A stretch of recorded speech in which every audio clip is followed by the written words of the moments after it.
Do you remember where you were in 2004? 20 years ago, Florida was hit by 4 hurricanes. Joining me to discuss those storms, Charlie, Francis, Ivan, and Jean, is NBC6's hurricane specialist, John Morales. John, good to see you. Good to be here. Interesting reflection here. We go back 20 years, and this is a rich part of Florida's hurricane history. And we're starting on the southwest coast, in the southwest Florida, Hurricane Charlie. Let's start first by looking at the track. Where did the storm come from, and where did it end up? It ended up in southwest Florida after crossing Cuba. This system, John, kind of a Cape Verde style. It raced through the Caribbean. And you were working here in South Florida at the time. I was working in Southwest Florida over in Fort Myers. And once it crossed western Cuba and started to move into the southeastern Gulf, it went through rapid intensification. We knew we were into some trouble. Yeah, I mean, well, always remember 79% of all storms that become major hurricanes go through rapid intensification. And this one was no exception, reaching Cat 4 intensity just before landfall. And really wound up, right, Ryan? I mean, it was not a big radius of maximum winds there. No, it was very concentrated. And the upside to that, if there is, the upside is that when we have a very small radius of maximum wind, the storm surge was very contained. But the wind field, John, was enormous. And so the system raced ashore. And again, the rapid intensification, and part of the benefit of the hurricane hunters in this particular storm is that we were seeing it unfold in real time. The observations were coming in, and we knew this system was ramping up and doing so in a hurry. And also, let's talk about the track, the trajectory, and what you thought you were getting, and then what ended up happening. Yeah, and listen, I mean, we've seen this. This was not the only time that this has happened, right? I mean, the west coast of Florida is shaped in such a way and oriented in such a way north-south that any small deviation that you do to the right or left on a storm that's moving generally from south to north or south-southwest to north-northeast, any minor change is going to totally change the landfall location of that storm. And in the case of Charlie, well, remember what happened with Ian? Folks were preparing way up the coast, and then it ended up in 2022 striking near Fort Myers. Well, Charlie was similar. Charlie was one that struck parts of the southwest coast of Florida, where that wasn't necessarily what people were expecting. And what happened was people just focused too much on the actual forecast track instead of looking at the cone, right? The cone of uncertainty, the cone of concern, whatever you want to call it. You know what the cone is. Anyway, people should have realized that there were more possibilities than just Tampa, and that area of southwest Florida could have been a target. Exactly. And so even after making landfall in Cayo Costa and then through Punta Gorda, a huge retirement community, a lot of mobile homes there, just absolutely wrecked. I mean, it raked the area with wind, not necessarily rain. But then let's go beyond the coast and go inland. That night in Orlando, in Orange County, was a terrible night. Strong winds toppled the trees, power outages widespread. I mean, this system from southwest Florida to northeast Florida had a great impact. Yeah, and this may not be scientifically accurate, but many people have described it as a giant tornado in the sense that, it was very powerful in terms of wind destruction far inland, way away from the coast, in places where people typically don't prepare for a windstorm of that magnitude. So when we're talking that Orlando or the greater Orlando area saw wind gusts of approximately 100 miles an hour, well, I mean, you bet they were not necessarily expecting that, even though it was warned for, and the National Hurricane Center and the National Weather Service did the best they could in warning people about it.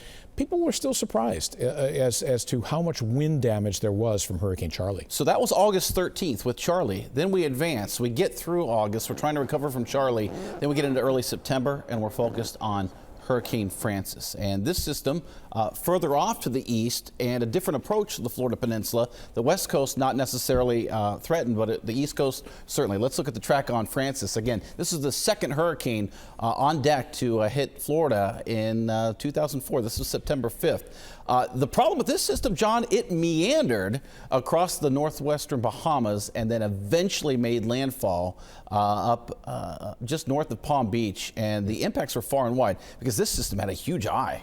Yeah, I mean, I had to read this again, right? I mean, I couldn't believe it. 75 miles across the eye. 75 miles. I mean, if you're seasoned here as a Floridian following hurricanes, you know that an eye that wide is certainly unusual. And you contrast it to Charlie, right, which was almost a pinhole of an eye, and this one was just gigantic. And what does that do? It spreads the wind damage across a greater area. It can also spread a storm surge damage across a wider area because you have a very large wind field. So with Francis, we certainly saw a lot of that type of damage, and the fact that it was moving pretty slowly exacerbated the issues. Yeah, it was a prolonged exposure to Cat 2 winds up and down the Treasure Coast. So we had beach erosion. And then here's what becomes problematic, and we'll talk about this more later in the show. Widespread power outages, long duration event, that system 2 crossing inland, eventually heading out into the Gulf and making a second Florida landfall. But here you have now South Central Florida with either on the West Coast or the East Coast 2 landfalls, and then impacts inland as well. And maybe that's a story that did not really get told so well, are some of our agricultural communities inland, away from the coast, that were already hit twice there between Charlie and Francis. Right, I mean, those two paths intersected at some point. I mean, not at the same time, but definitely communities that got hit twice. There was a lot of rainfall too, about 14 inches, which by today's standards seems pretty paltry. We seem to be getting heavier rainstorms with each hurricane, but nevertheless, 14 inches was impactful. Yes, so between the surge, the wind, the rain, we had it all with these systems, even though these two systems were very different, Charlie and Francis. And again, Category 4 Charlie, Category 2 Francis, but that was just early September. Then the plot thickened there as we went a little bit deeper into the season. Other two storms, John, that walloped Florida in 2004, the state was already fatigued. I mean, 2 landfalling hurricanes within the matter of 3 weeks was already enough. But now we move on to 2 more impactful storms in different ways, and also, at least in one instance, a different part of the state. Yep. It was Hurricane Ivan, deep in the tropics, and this was a system we talked about for days on end. This was our classic, John, Cape Verde type of system that moved. Look how fast, how far south it moved in the Caribbean. I was going to say, this looks a lot like Beryl 2024 in terms of the southern track there. Very interesting. And then through the Yucatan Channel and onto a landfall just to the west of Florida, right? I mean, it was actually technically in Gulf Shores, Alabama.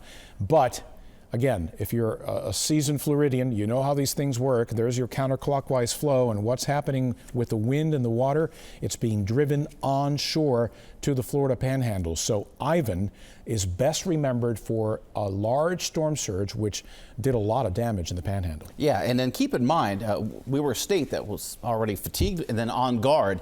This system reached Cat 5 intensity 3 times on its trek into the Gulf and then on its approach to the Florida Panhandle. And again, even though it's technically an Alabama landfall, we claimed it as our own because, boy, the Panhandle took that surge and took the impact. And it was a 10 to 13 foot storm surge. I mean, you know, that's similar to what Ian did. And again, I'm bringing people back closer to the present because they can relate to these recent storms. So think back all the way 20 years ago, 2004, and we had a surge that was very similar in depth to Hurricane Ian when it impacted Southwest Florida, except this is up in the Panhandle, and it really struck them hard. Yeah, and then, you know, as if that wasn't enough. And, you know, the surge was very noteworthy because we didn't necessarily get that. That talking point wasn't necessarily present with Charlie. It was a lower surge with Francis. And then this was the hearty surge that you look for and you fear in a storm of this size and magnitude rolling through the Gulf of Mexico. No, totally, right? And of course, there's been other Panhandle storm surges since then. One of the more memorable ones, of course, Hurricane Michael, Cat 5 in 2018, if I'm not mistaken, really bad there. And then curiously, just before we leave Ivan, maybe we should talk about what Ivan did after it struck the Panhandle. Yeah, so it actually went up through the southeastern United States, dropped a ton of rain, and then looped back around. And we had to say, you know, is this still Ivan? Right. And in fact, it looped back around and the remnants came through South Florida. Yeah, I think we can see that. We have a graphic on that. You can show it real quick. Yeah. Where you see how it departs the Florida Panhandle, goes up through the southeast U.S., comes off the mid-Atlantic coast, south towards South Florida, and I don't know what it was classified as. I can't remember what it was. Extratropical at that point. Extratropical, crossing Miami or South Florida, and then back as a tropical storm, making landfall there near, looks like Sabine Pass, between Louisiana and Texas. Yeah, so Ivan, enough. So we're thinking 3. And you know, being in broadcast, you know, both of us at the time, we were worn out at that point in the season. And then we bring on one more. And again, this is just over the span of 6 weeks. Gene develops, and again, Gene kind of in the same scenario, Cape Verde style, which is really what we watch out for in this point in the season, trekking across the Atlantic and then crawling up with impacts to Puerto Rico, impacts to the DR, and then around the Bahamas, and then it meanders, John. And we can see this in the forecast path. That loop, and then it coming back, it got lost in its steering currents, and it got pushed back to Florida. And then here's what we ended up with late September. You know, I want people to appreciate when these storms are doing these loop-de-loops, it makes our life as operational meteorologists or forecasters harder, right? We're really sweating it. Our gray hairs are developing by the hour on our heads as we have to try to forecast the system. And you know, not to be forgotten here is that Gene made landfall as a major hurricane, as a Category 3. So, you know, we had Charlie as a Cat 4, then we had Francis as a 2, then we had Ivan as a 4, and now this one is a 3. So these were, you know, these are not your run-of-the-mill hurricanes, okay? These were all strong ones and all coming within the span of what, 6 weeks? 6 weeks. Yeah. It was very difficult. So again, Gene making landfall not far from where Francis had made landfall. So imagine all the power companies had come down. They're trying to repair everything, and a few weeks later, here we go again, and everything gets damaged again. And it was really hard to discern which, you know, points of damage in the Treasure Coast was related to Francis and what was related to Gene, because Gene comes in as a Cat 3 with a smaller eye, high impact. You can't tell the difference because folks are trying to clean up. The main story and the main takeaway from both of those storms, the prolonged power outages. It was a damaged infrastructure, and it took a while for everyone in that part of the state to get back on their feet. And an exhausting year for Florida in terms of getting all those hurricane strikes.